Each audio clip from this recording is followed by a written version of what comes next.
नमस्कार दोस्तों, मैं हूं आंचल और आप देख रहे हैं द भारत शो। इस वक्त पूरे देश में अगर चर्चा किसी लोकसभा सीट को लेकर हो रही है तो वो बाड़मेर जैसलमेर है और वो सीट बीजेपी बुरी तरह से हारने जा रही है। बीजेपी के प्रत्याशी की हालत इतनी खराब हो गई है कि अब बीजेपी आईटी सेल ने निर्दलीय प्रत्याशी के खिलाफ दुष्प्रचार करना शुरू कर दिया है।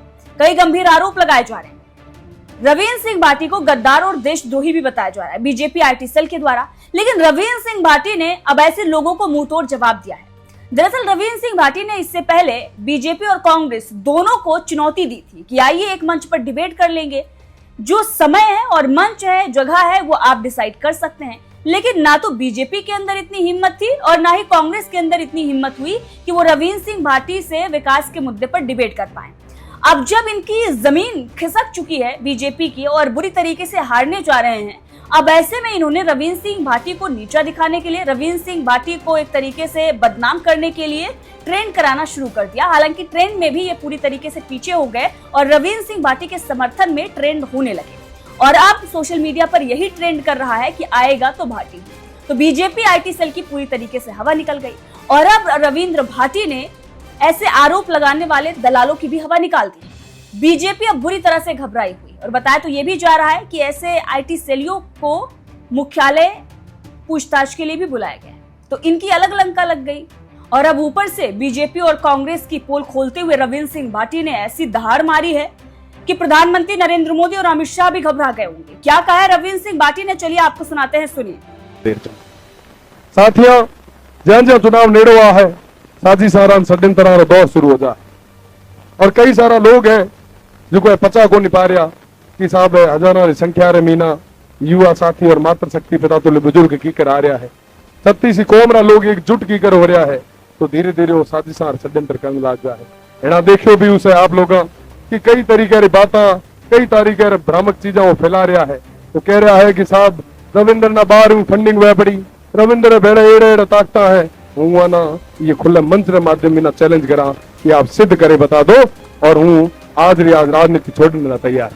अगर आप सिद्ध नहीं कर सको तो आप मेहरबानी करे बाड़मेर जैसलमेर और बालोतरा ये भोली भाली जनता ना गुमराह मत करो, ये जगह वैमनस्य पैदा मत करो। तो सुना आपने रविंद्र सिंह भाटी को, उन्होंने सीधे तौर पर कह दिया है कि अगर जो आरोप लगाए जा रहे हैं अगर वो साबित हो पाते हैं और ये लोग साबित कर पाते हैं तो मैं राजनीति से संन्यास ले लूंगा और अगर नहीं कर पाते तो आप जनता को मत बरगलाइए। और बताया तो ये भी जा रहा है कि जो कुछ भी बीजेपी आईटी सेल कर रही है उससे भारी नुकसान बीजेपी को ही हो रहा है। तमाम और राज्यों में एक तरफ राजपूतों का गुस्सा बीजेपी के खिलाफ है और ऐसे में ये चीजें जो देशद्रोही और गद्दार वाली चीजें की जा रही हैं, इससे राजपूत जो हैं और भी आक्रोशित हो रहे हैं। जो राजपूत अभी तक बीजेपी के पक्ष में थे अब वो भी दबी जुबान से पीछे हट रहे हैं और बीजेपी को ना वोट करने की बात कर रहे हैं। सोशल मीडिया पर जो भी चल रहा है वो अब जनता के बीच जमीन पर जा रहा है और ऐसे में बीजेपी के खिलाफ एक जन समूह अब खड़ा हो रहा है। इतना जल्दी आप हार मान लोगे ये हमने सोचा नहीं। हम सोचते थे लड़ाई और तगड़ी होगी, पर आप लोग हार गए। राष्ट्रवाद को, राजपूत को क्या राष्ट्रवाद सिखाएगा? राष्ट्रवाद हमारी रग रग में, इस देश के लिए, इस राष्ट्र के लिए एक एक युद्ध में तीन तीन पीढ़ियां काम आई है। हम वो लोग, हमें कोई क्या राष्ट्रवाद सिखाएगा? इस राष्ट्र के लिए अचिंत्य बलिदान दिया हमारे पूरे लिए।